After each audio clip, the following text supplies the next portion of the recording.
Good afternoon, everyone. It's a pleasure, always a pleasure to come here for the annual HIPC meetings. And it's just amazing. HIPC is now 15 years old. And I remember very well the first meeting we had, and many of you were there. And it's just wonderful and such a joy to see amazing progress. And really, HIPC has been pivotal in advancing this exciting new field of human immunology. So I'm really delighted to be a part of that. So from Stanford, we're going to have two presentations. I'm going to give you an overview of our program and then talk a little bit about, highlight a little bit about the work we're doing on durability.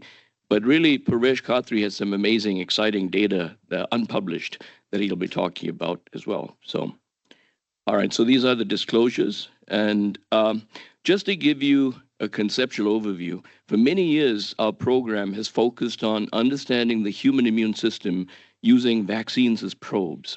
We think this is a wonderful way to understand human immunology because we all get vaccines. We get many different types of vaccines, and vaccines allows us to probe and perturb the immune system in a very synchronized way. And we're all very diverse genetically and phenotypically. Many of us are at the extremes of age, not anyone in this room. We're all in that sweet spot in the middle. All right. Many of us are prone to allergy and autoimmunity and chronic inflammation and malnutrition, all these chronic diseases. So vaccines are an amazing way to probe chronic diseases and understand human immunology in the context of chronic diseases. Okay. So this is our team. We're very lucky to be to have an amazing team of people.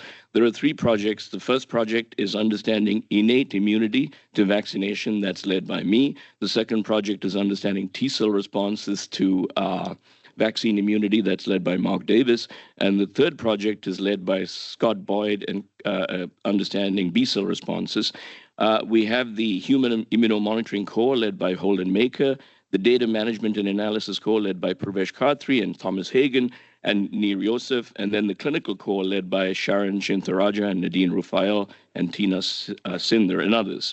So what I want to talk to you about today, highlight to you in about 10 minutes, is ongoing work that we're doing to understand what are the immunological factors that determine the durability of an immune response to vaccines.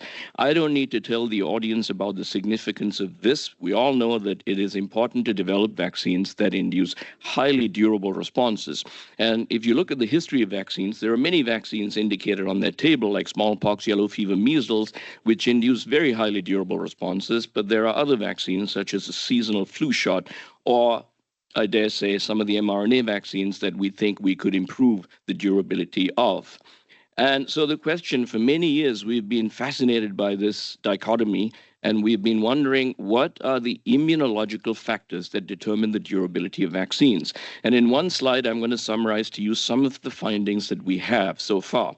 Many years ago, we started working with this live attenuated yellow fever vaccine, which is a wonderful vaccine. It's been given to 600 million people worldwide. It was discovered, invented 70 years ago, and it's highly efficacious, highly durable. And we showed that this vaccine was triggering multiple innate pathways in the immune system indicated there, toll-like receptors, RIG-I, MDA5, and these pathways were critical in the induction of immune responses and durable immune responses.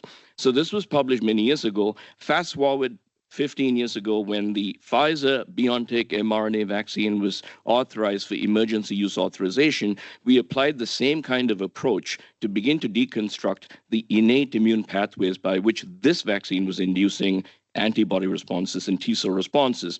And much to our surprise, we observed that this vaccine, the immune response induced by this vaccine was completely independent of toll-like receptors. It was independent of NALP3 inflammasome pathway. However, the CD8 T-cell response was chiefly dependent on MDA5, a cytosolic RNA sensing receptor. Makes sense, this is an RNA vaccine, and the mechanism of this was by triggering interferon alpha in dendritic cells, which then enhance the clonal expansion of CD8 T cells.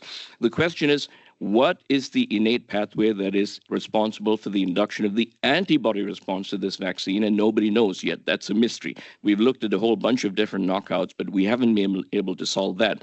But nevertheless, the striking contrast between yellow fever vaccine, which induces highly durable responses, pushes all the right buttons in the innate immune system, versus mRNA vaccines, which are fantastic, but induce short-term antibody responses, but perhaps not durable responses. And they do not trigger nearly as many innate receptors as the yellow fever vaccine does, raises the question of, could we devise new vaccines that contain adjuvants that trigger the same innate pathways as a live viral vaccine, such as yellow fever? This is a topic that we and many of you here and many others are involved in, and we've been in the business of testing vaccine adjuvants empirically.